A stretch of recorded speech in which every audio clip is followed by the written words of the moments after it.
Good morning, panibagong araw na naman po natin ngayon. Ngayon ay ang oras ay 7:30 ng umaga. Ako ay nagdo-documentation dahil may mga pending akong documentation na kailangang habulin para at least sa susunod, wala na akong gagawin. Pa isa-isang araw na lang. Ngayon, chill-chill lang. Ganyan naman talaga tayo tuwing umaga. Habang natatrabaho, sinasabay ang almusal.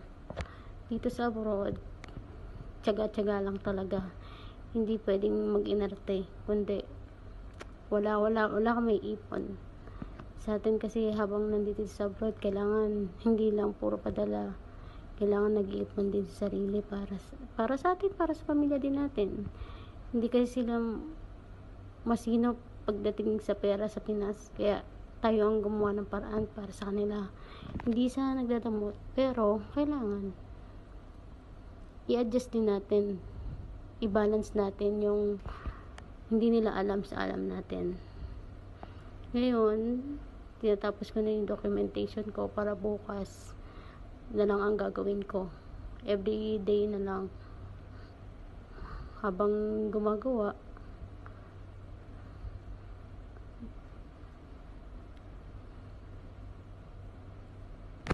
ito lang kagandahan kasi dito sa environment namin dito, medyo maliwalas yung paligid na ginagalawan.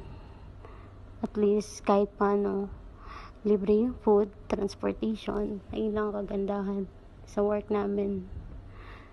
Kasi kung mag-work ako ng 8 hours a day, syempre pamasahe ko pa, ako pa mag-provide ng food ko. At least sa ganito, provided lahat nila.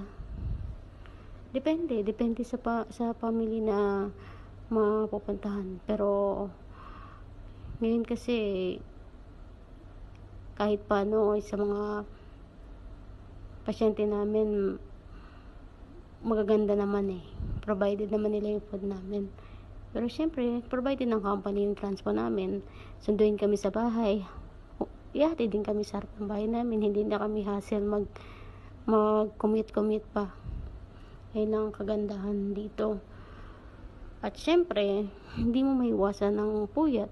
Minsan kailangan mong gumising na maaga. Syempre sa trabaho namin na ganito, hindi pwede yung okay lang. Syempre dapat bigay mo rin yung service na dapat, kasi sumasahod ka ng dapat. Ngayon, panibagong umaga na magtsatsaa dito kasi sa UAE, hindi uso ang kape. Uso dito puro tsaa. Kaya nasanay na lang kami ng tsaa. Iwas din naman ako sa kape kasi di rin kasi ako mahilig sa kape. Kaya mas okay na rin sa akin yung tsaa. Mas healthy kaysa sa kape. For me, mas healthy ang tea kaysa sa coffee. Yun, try nyo minsan kasi ang coffee more benefits, but mas maganda pa rin ang tsaa. Mas marami pa rin benefits yun. Nakaka-addict din kasi ang kape. Kaya ayoko rin kasi yun. Kaya mas okay sa akin tong tsaa. Kahit lagyan mo ng milk, okay din. Basta less sugar lang.